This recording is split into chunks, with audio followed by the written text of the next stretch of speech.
0000. Hello and welcome to Lost Love Chronicles. I was up at 6 a.m., showered, and dressed to meet Julia for breakfast. She seemed to be under the weather or a little sickly today. She seemed a little irritable about life in general. Knowing that women can get moody, I let it go and advised her that I was going to see Dr. 0019, Morgan, to get some questions answered. This morning we said our goodbyes, and I didn't try to be familiar with her because she was being standoffish. I was standing at his door when he came whistling down the hall in his ever-present good mood. "Good morning, Bernie. Is it time for a chat? Let me put some coffee on and we'll have a powwow." 0036. He handed me the coffee pot and told me to run down to the men's room and fill it while he got the coffee grounds in the basket. I was there and back with the full pot as he was sliding the basket into the Mr. Coffee. He sat at his desk and waved toward the chairs in front of his desk. I handed him the completed work and tests from the end of chapters for his second semester course and then said, "I'm going to finish all my second semester work pretty soon and should finish with decent grades." 0059. I think everyone will be satisfied with my progress. My question is that should I be choosing a course of study since I'll be beginning my third semester? You know that my education goal is to become a lawyer. I've looked everywhere for class listings for potential lawyers, and there aren't any. 113. Some schools have a pre-law schedule, but Mizzou doesn't. I need to know what classes I'll need and what degree I should work toward it. Jonathan nodded and said, "You do ask a serious question, and I have to answer that I don't know. Let me call over to the law school and talk to a professor there who I've known for a long time." 128. She doesn't get along with men all that well, but she'll like you because you're quiet and unassuming. He called a number and said, "Good morning, Denise. How is the most beautiful professor in law school?" The woman's voice was very piercing, and I could plainly hear her, although I wasn't near the receiver. 144. You're so full of Jonathan. What do you need? A lawyer to get you out of a paternity suit? Not this time, Denise. I'll try to up my rate of seduction so that we can get together more often. No, I have a young man who wants to become an attorney in front of me this time. He's in one of my experiments and learning programs and is rapidly progressing. 203. He wants to know what courses he should take during his third semester, and beyond that will assist him in law school.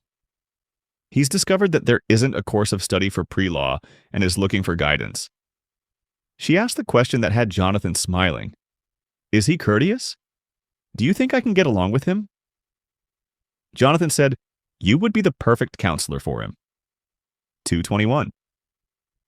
I'm going to remain his undergraduate counselor, and you can guide him through law school. He's moving fast as he only entered school this semester and is already over halfway through his second semester. Grunner's son even likes him.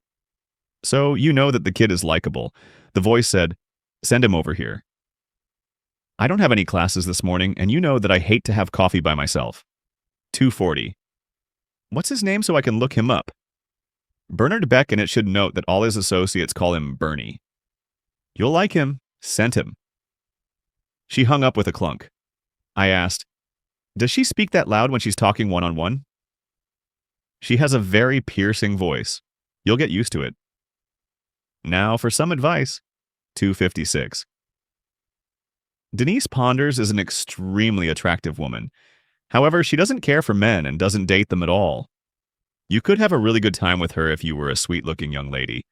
She and I have established a good relationship and have even gone to functions together. 310.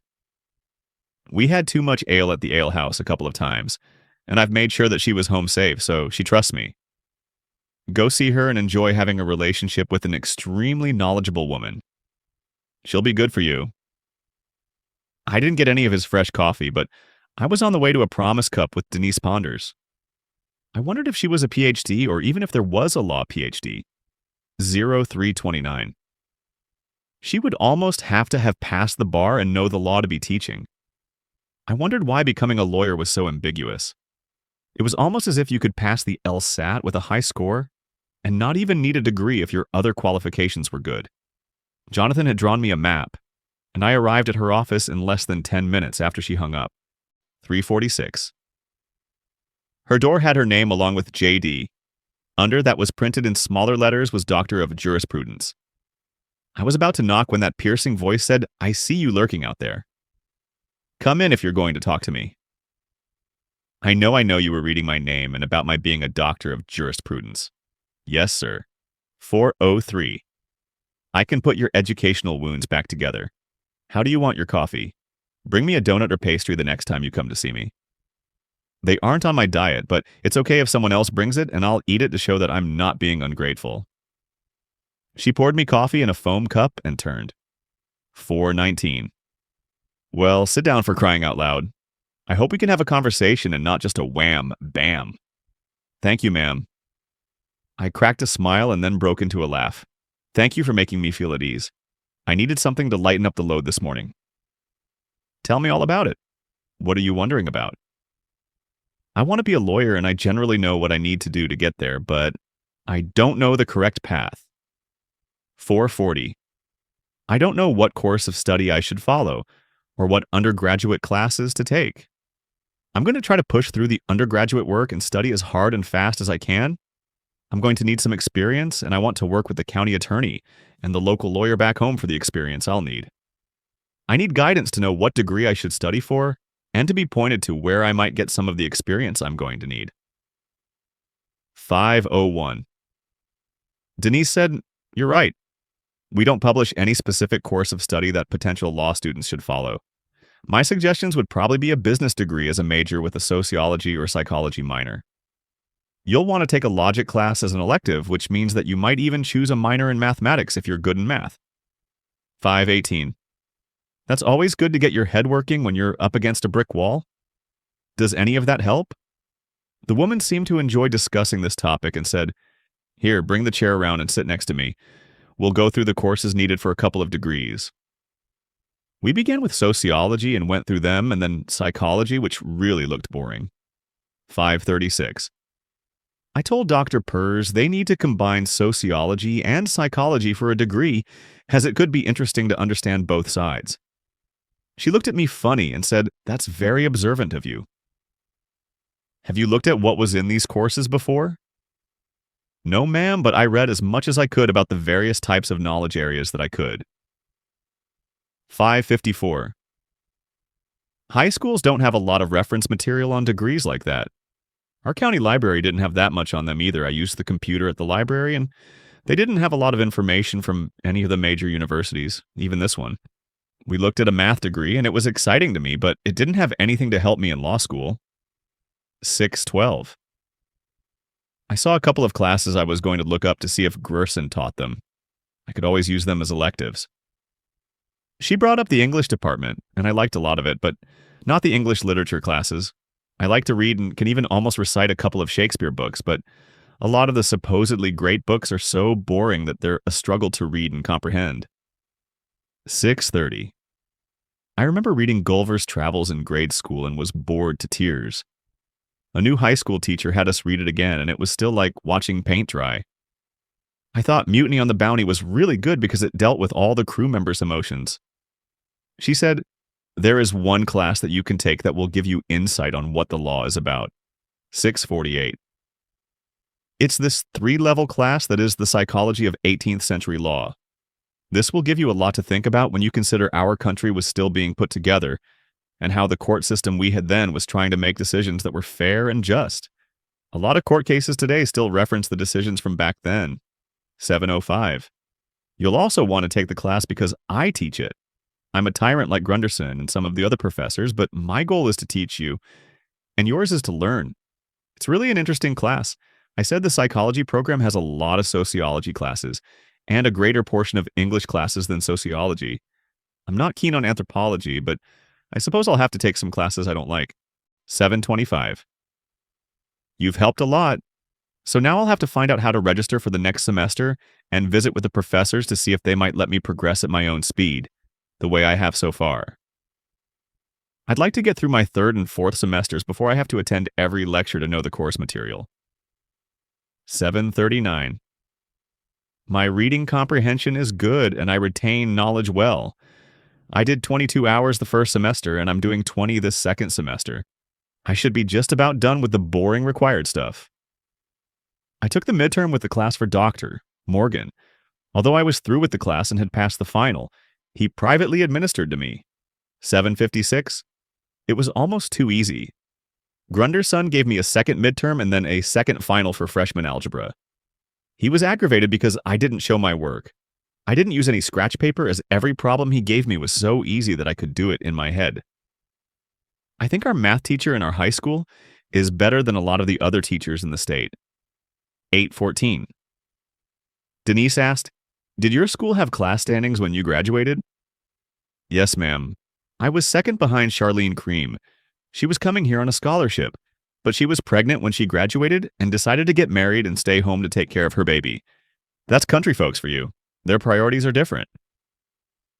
8:30. We did have one of our baseball players go to the Cardinals in the first round of the draft. He's a pitcher who is going to be good in the majors one day. He could have gone to college for free, but his family just didn't have the money to buy books and stuff. He's doing well in the baseball farm system and is playing winter ball down in Puerto Rico. 8:46. Denise said, "I'd ask you out for a drink, but I doubt you're old enough." Do you have a friend you're sweet on? This surprised me because Jonathan thinks she might be a lesbian or gay. I didn't want to ask her, but she could guide me on suing Scott McKinley Jr. You could probably direct me to a local lawyer. 9:02. I have a situation that I could use some assistance with. Denise said, "Tell me about it." I was assigned a room with a man who was a little full of himself when the semester first started. He didn't have a roommate the first semester, so he was used to spreading out and thought he could continue to do it even though I was going to be in the room. 9:18. I asked him to put his stuff away and he became angry. Denise said Scott McKinley Jr., he was in trouble a few times his first semester, and the university used our school to defend the boy and get him off the civil charges that were against him. He's supposed to become one of the great quarterbacks that come from Mizzou. So you think you can sue him for what? Did he beat you up? No, ma'am. 9:38. He tried to kill me with the chief of police there with me. He had attacked me before that, but I pushed him away each time he attacked. The police used a ruse to get me to leave with them, and I ended up being locked up in a holding cell without food until the next afternoon. There's more to the story at the police station, but the important part was that we found the room totally destroyed when the chief of police took me back to my room. 9:58. All my clothes were ripped and cut. Even my dress shoes were sliced open. All my books were torn in half and cut up. My bed had been urinated on, and there was human excrement spread all over the bed and pillow. He even trashed an old radio I used to relax with. Scott McKinley Sr. gave me money to replace my clothes and books, but I didn't sign anything. 10:18. I'm still recovering financially from that episode, and I think he needs to pay me some money to make sure I get through law school. Denise said, I'd love to take your case, but the school may not like that I would assist a plaintiff against their golden boy. I told her he may not be their golden boy any longer. He has been suspended at this point because he's in his jail for attempted murder. 10:36. The chief won't drop those charges. The woman sat back with a big grin. She said that a-hole was extremely aggressive feeling me up at a faculty meeting with the sports kids. I mentioned it to Jonathan, who said that he would make sure I made it home without problems. It was still very unsettling to have someone do that in front of so many. 10:54. Well, he probably won't be bullying and being a problem to women here at the university. I can see that the school might not be able to represent me. So, can you recommend an attorney? Denise held a finger up for me to pause while she picked her phone up and dialed the number. Hi, Shauna. How would you like an easy lawsuit that you can afford to do for 20 or 25%? 11:12. There was a pause before Denise said, This is a nice guy who makes me want to change stripes. Listen to his story and you'll know what I'm talking about. The suit will in all likelihood be almost instantly settled without a lot of effort. There was another pause. Then Denise said, I'll send him right over if you're free. Pause. Good. 11:29. He'll be on his way. Denise hung up and said, Take any statements written up or an inventory of what was destroyed that you may have, and go see Shauna Marinette. She has a little two-room office in the First National Bank building. There will be parking at the curb in front if you're lucky. 11:44. Take some quarters and put 4 in for 2 hours. That should take care of it. Thank you for all your help, Denise. I appreciate the time you spent with me. The woman said, It was my pleasure, but we're not done. You have to come back and let me help you register for your next semester. I need to fulfill some university good deeds. 12 o'clock. I left and walked fast back to the dorm, checked my appearance, and decided that I still looked pressed and neat. I grabbed my file of everything from the incident and went to my truck. Columbia, Missouri isn't very big, so it wasn't far from the university to the old downtown area. I parked right in front of the bank and put 4 quarters in for 2 hours. 12:20. It was easy to find Shauna Marone's office as it was just off the old, slow elevator. A cute blonde came from the rear office with her hand stuck out. She said, Bernie Beck, I'm Shaw Maroney, Denise's friend. Come in and we'll get right down to business. I came in as she grabbed a legal pad with a couple of pencils and said, Sit with me at the conference table. 12:39. We'll be more comfortable. I smiled and laid the files on the table. I had some of the police photographs that included the room after it was destroyed. There was a picture of the fire extinguisher and a picture of the large buck knife. I gave her a copy of the complete statement I had written and typed up later. 12:54. I told her that the police had the original handwritten statement.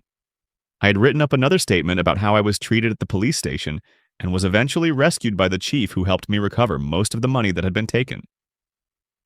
That officer still owed me $26 as far as I was concerned. I wonder if he was the one who kept my watch. 13:12. I had included their names in my statement, but they might not be policemen any longer. There was one more statement that told him I'm meeting Scott McKinley Sr. at the police station for him to give me some money to buy some clothes and another set of books. I told her the exact amount I received, but not what I spent. Shauna was a quick study and very quickly read everything. 13:31. She said, Can I have all this? Do you have copies? I don't have copies of the photos, but I have all the statements in my computer. Keep it and use it if all this will assist you to get this done quickly. Shauna said, I'll get everything printed up, file a lawsuit, and have Scott Jr. served in jail. 13:47. I'm sure his lawyer will call me after the kid is served tomorrow. I'd bet the kid has a bunch of trust accounts that will cover anything you would deserve. A jury would give you a bunch extra, but you'll be done. And I get some fees for very little effort if you get a good settlement that you ask for. Here, I made up my standard agreement that you owe me nothing unless you collect. 14:05. I'll settle for 20% of this one because it's going to be fast. I read and signed a contract. Shauna stood and said, Now let me act like a lawyer and get this suit filed while the clerk's office is still open. I want to get this served as fast as possible. I hadn't been in the office for a full hour, so there was an hour left on the meter, but they don't give refunds. 14:23. I went straight back to the campus and went to the cafeteria. This had been a busy morning. Julia came in with a sour look on her face. She went through the line and turned to look for a table. I was easy to see by the windows. She saw me and softened up a little and came my way. 14:38. She put her tray on the table and took her coat off. She told me, I'm sorry for being in such a bad mood, but I found out something that really pisses me off early this morning. My brother has been able to break into our individual trust from our parents.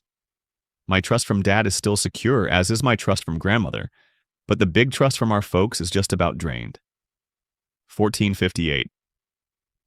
I called Dad and he said he couldn't help me right now because he may have to help pay for Scotty's lawyers. He said that I should have been more observant. I told him that I wanted an accounting and should probably have him jail for helping Scott fraudulently steal my trust fund. I also told Dad that I would own a car dealership real fast if I found out that he helped Scotty get into my trust. The 15:16. The upset woman said, I want to go down to the jail and see Scotty this afternoon. I want to know where my money is. Would you drive me?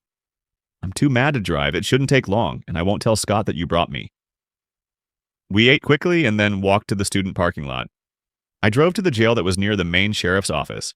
15:33. City prisoners were kept there as well. Julia gave me her purse to keep after showing her ID and was led back to the visitor phones.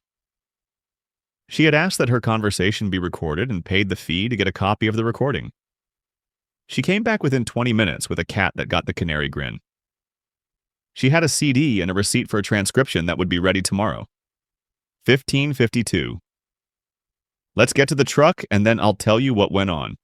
We can go to your room and listen to this on your PC. I want to copy this a couple of times so that my aunts, dad, and Gamut can hear this. You should have heard him yelling in there. He said you sued him, and a process server just left a copy of the suit. He said he was going to need all the money from both of our accounts for his lawyers and that dad was keeping it for him. 16:14. Do you want a car dealership? Gamma says that her lawyer and accountant watch the car dealership closely because she doesn't trust dad's accounting. Now's the best part. He was telling me how they were going to grant bail, and he said the first thing he was going to do was to find you and kill you. He said that about 3 times, and it is all recorded. 16:29. I doubt he'll be given bail. Can we stop by the police station and advise the police chief? And then I want to see a lawyer, but I might not be able to use the family people. I said, I have just a person. You'll like her, but I better be with you, or she's going to take one look at you and try to steal you away. 16:45. What kind of people do you know, Bernie? Is this woman safe? She's fine, just enthusiastic, and comes highly recommended. We went to the chief of police's office, and he welcomed us in. The first thing he did was open his drawer and hand me an envelope. He said, your other $26, your watch, and a letter of apology are there. 17:02. The man needs the job, and I'm sure that you're a generous person so that this man can keep his job and feed his family. I don't think he will ever step out of line again. Julia told the police chief about her visit and said she would give him a copy of the recording and transcript. He said, you don't have to copy me since they saved those visits. 17:19. I'll get a copy and use it for his bail hearing. Threats like that make him a keeper. We drove to the bank and rode the elevator to Shauna's office. Julia said, I think Jill went to school with Shauna when she saw the name. I'll know as soon as I see her. The door was unlocked, so we went in and Shauna saw us enter back already. 17:37. You didn't change your mind, did you? Hell, his lawyer was just on the phone with me, telling me that they would agree and have a check and settlement papers here in the morning. That'll be the fastest settlement I've ever had or even heard of. You're going to be fixed for law school, especially if you can be admitted here. 17:53. That's all good news, Shauna. But I've brought you another client. Meet Julia McKinley, sister of the miscreant you just sued. Shauna's eyes dilated and her mouth began looking like a fish's mouth. The very pretty lawyer said, I know you. You're Jill's niece, who she used to brag about all the time. Tell me your problem. 18:09. It took long enough to tell the whole story that I went down and put more money in the meter to stay another 2 hours. Although they didn't charge you for being there after 5 p.m., I went back upstairs and Shauna was holding Julia's hand. The two were talking about Jill. Julia moved her hand that was under the table to my thigh after I sat back down. 18:26. She smiled at me and said, do you know that the woman who sent you to Shauna wanted to take you out and cougar you? She told Shauna that she would probably want to do the same after she met you. I've just told her that you're a very loyal guy and we've just begun a relationship. I also told her that I'd bet Jill would be right there in line and that they should wait for us to get used to each other in case I might dole out samples. 18:46. I know that I was very red as both women were grinning at me. I had no idea that women were so open and aggressive. Julia asked Shauna, can I use your phone? I need to call grandmother. I'm sure you remember her. She's still kicking and as vibrant as she's always been. We heard this side of the conversation. 19:03. Julia said, I want to come see you this evening, Gamma. We can even take you out to supper if you want. After a pause, oh, that would be too much, Gamma. We can do it that way if you really want to. Make sure Cora and James don't get mad at us for being late arrivals. We need to go by Bernie's dorm for a minute and then we'll be there. 19:20. We drove to my dorm to make 6 copies of the CD and store the original one in a shoebox in the closet. We drove to Grandmother McKinley's home and were let in by James in his formal wear. I asked him how come the formal suit. As we put our coats in a closet, James smiled and said, "If Julia wants me to serve her breakfast in my finery, that's what she gets." 1939. She said that she wanted to let young Julia feel special tonight. Grandmother didn't want to hear anything until we ate a delicious supper of pork chops, green beans, and boiled potatoes. Cora, the cook, had made some delicious rolls that were wonderful with butter. The difference with this formal dinner was that both Cora and James sat and ate with us. 1958. It seemed only natural for Julia and me to help clear the table and help Cora with the dishes, pots, and pans in the kitchen. It didn't take but a few minutes to have everything in the dishwasher. We went into the sitting room and were surprised to see Jill and June with grandmother. Julia asked, "Why did you guys come over when I said that I needed to talk to Gamma privately?" Grandmother McKinley said, "I think what you want to share with us affects these two as well as you." 2021. I've had my accountant go on a witch hunt to find out a few things and was very surprised. You two tell me what you have and I'll share what I know. Julia told the three what she had discovered and what her dad had told her. She told us that she wasn't that concerned over how much the trust had been worth, but was angry that it was stolen from her by her own brother. 2039. She said that she would have given him the money if he needed it, but he didn't even ask and just manipulated the accounts to steal it. She then said they had to listen to her confrontation with Scotty. 20 minutes later, grandmother said, "I will make sure that young man doesn't see freedom for at least 20 years. 2055. He may have the company of his father if this continues." She told the two aunts and Julia, "Your sister and her husband left you a sizable trust and an even larger one for Scotty and Julia." When my accountant discovered there could be irregularities in the trust disbursement, he filed to stop those and tried to recover what had been taken. 2113. Your entire trust has been recovered and placed into a special account governed by my accountants, the same as your trust from your father and from me. You've never asked for any disbursements from any of your trusts and have provided your personal spending money through part-time jobs. I prevented the accounts for the two aunts from being broken into. 2130. I wanted to make sure all the children's accounts were protected. I'll have the prosecuting attorney add those charges to Scotty's sentencing. But most importantly, we must make sure that he isn't allowed out on bail. I'm afraid he could go on a rampage and do harm to more than just Bernie. The woman I had so much respect for said, "You two sisters of Julia's father and Scotty need to make a decision." 2150. Your husbands are good fathers and good providers. Do you think they could run an automobile dealership? I'm going to own one very soon, and I want it to remain in the family. McKinley Chevrolet and Cadillac has been in business for 75 years, and I'd love to know it could be in business for another 75. These two young people are just learning about life and shouldn't be saddled with the responsibility of running a business like that. 2211.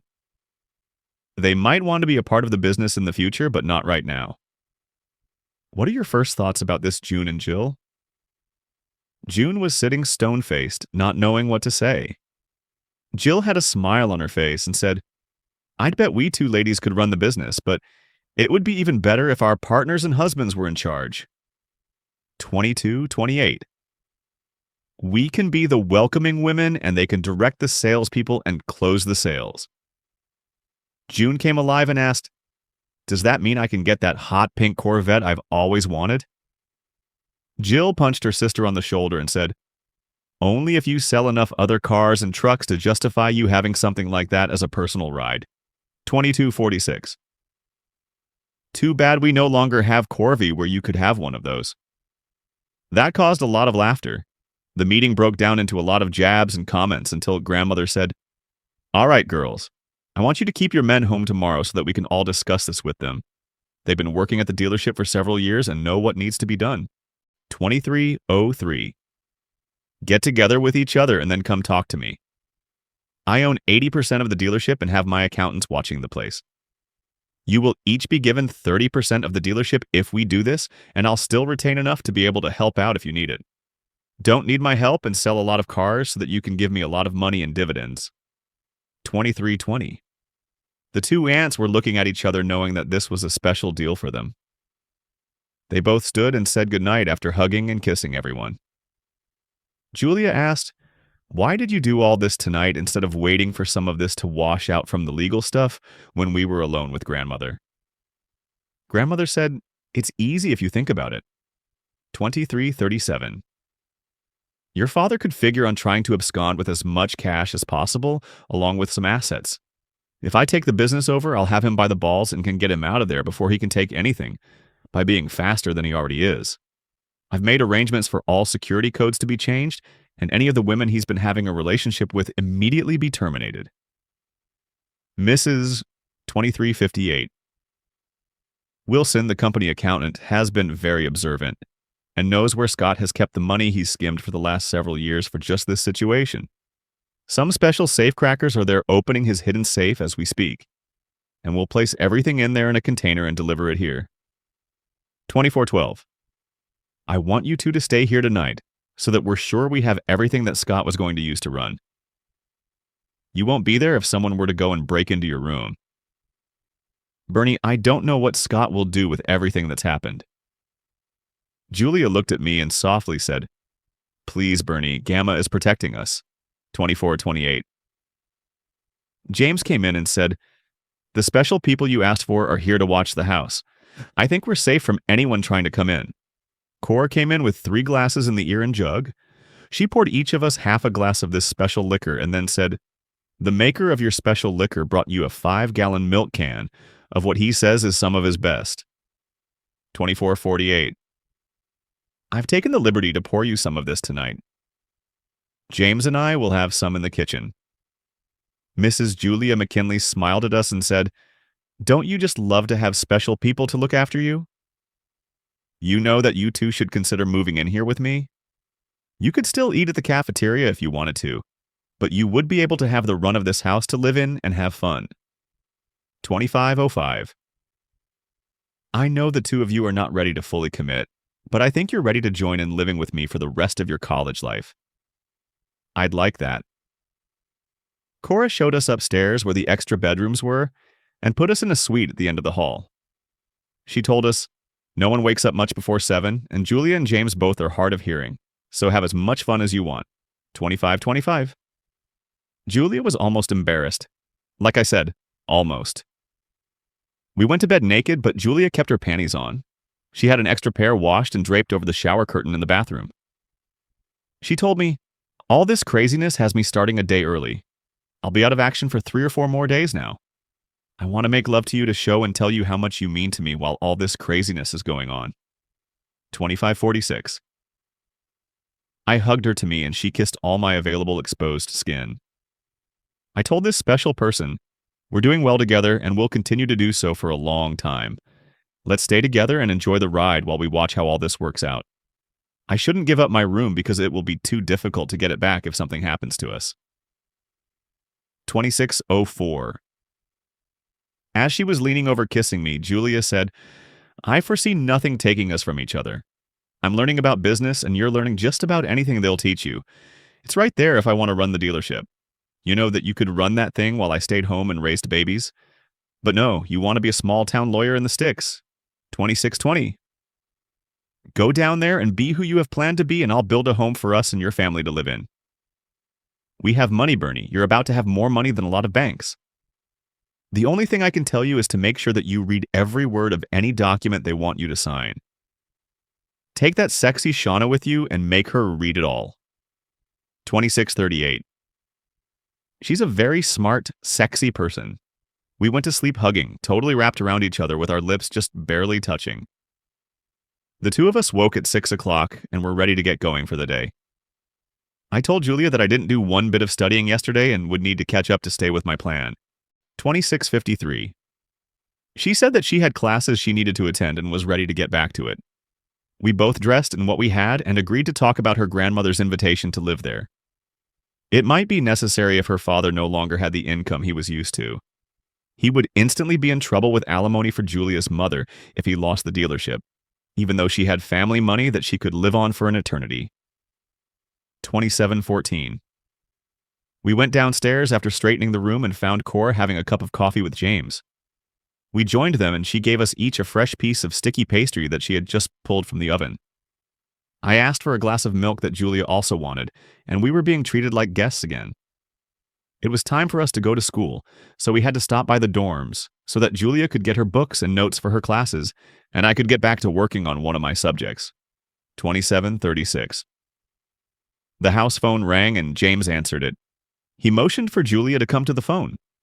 Julia spoke quietly to whoever it was and wrote something on the notepad next to the kitchen wall phone. She gave me the note when she hung up and said, "Jill had a call from Shauna. You don't have a phone." 27:52. So she had to track you down and found out that I wasn't in the dorm, so she figured I was here. She said that you were to call Shauna at this number. "Hi, Shauna. This is Bernie Beck. Jill found me through Julia." Shauna said, "The attorneys for Scott McKinley Jr. want this resolved very fast. They will meet us at my office at 9 o'clock. Can you be there?" "Sure, Shauna." 28:11. "Do I need to bring anything?" "No, Bernie, just bring yourself. This won't be that fast because we'll both have to read the settlement papers."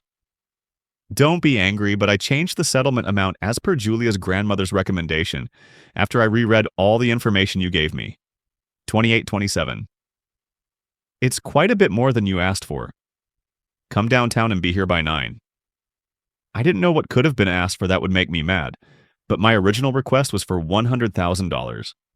That would or should be enough money for me to get through law school and help out at home if it was needed. Grandpa made enough from his personal best deliveries that the family always had enough to live on, and I knew that his bank account was very full." 28:49. I had taken care of a lot of the farm business for a long while. We drove back to campus and I let Julia out at her dorm. I parked in the 30-minute loading zone, ran in, showered, shaved, and put fresh pressed clothes on. I was back to the truck in 20 minutes and heading downtown. Shauna was smiling as I walked into her office. 29:06. She had 2 legal pads with pencils out and told me, "You're here at exactly the right time. I have a fresh pot of coffee just finishing so that I can offer some to these people." I added a 0 onto the amount you gave me, Bernie. I know the McKinleys, and they have money coming out of their mattress. That Julia was taken advantage of, and the senior Mrs. 2923 McKinley was attempted to be harmed, made me very angry. These people are bringing the money. So, let's read the settlement and make sure that we understand all the wording. 4 men in identical dark suits, white shirts, and black ties entered the office, all carrying briefcases. It was like each of them came out of a copy machine. 29:41. Shauna hadn't expected 4, but she was prepared as she brought up 2 more chairs that had been against the wall. One of the men was acting like he was in charge and brought out a stack of papers and a cashier's check. He said, "Our business will be complete if you'll just sign these, Mr. Beck." Before Shauna could say anything, I said, "My attorney and I would like to read the settlement agreement." 30:02. "You men may want to go have coffee, or maybe you haven't had breakfast yet. I may not be as fast a reader as Ms. Marinette." The man was almost flustered. "Well, you can just sign these so that we can conclude this." "No, sir. I can't just sign them without reading them. You can have some coffee and use the time to read over your notes if you want to stay."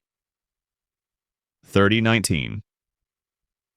Shauna looked at me funny and said, "Let's get at it." I took one of the group of papers and began reading on page 1. I asked Shauna for a highlighter while reading page 5. The paragraph said that I was releasing Scott of any and all present and future liability he could incur. The same wording appeared on page 7, 30:37. And then on page 11, it states, I would give testimony favorable to him. There was a summary on page 15 that gave a list of all the demands he was making in order to give me the amount requested. From this day forward, I would now and forever not give testimony about what transpired in the dormitory on the specified dates. Shauna finished and showed me what she objected to, and our copies were marked about the same.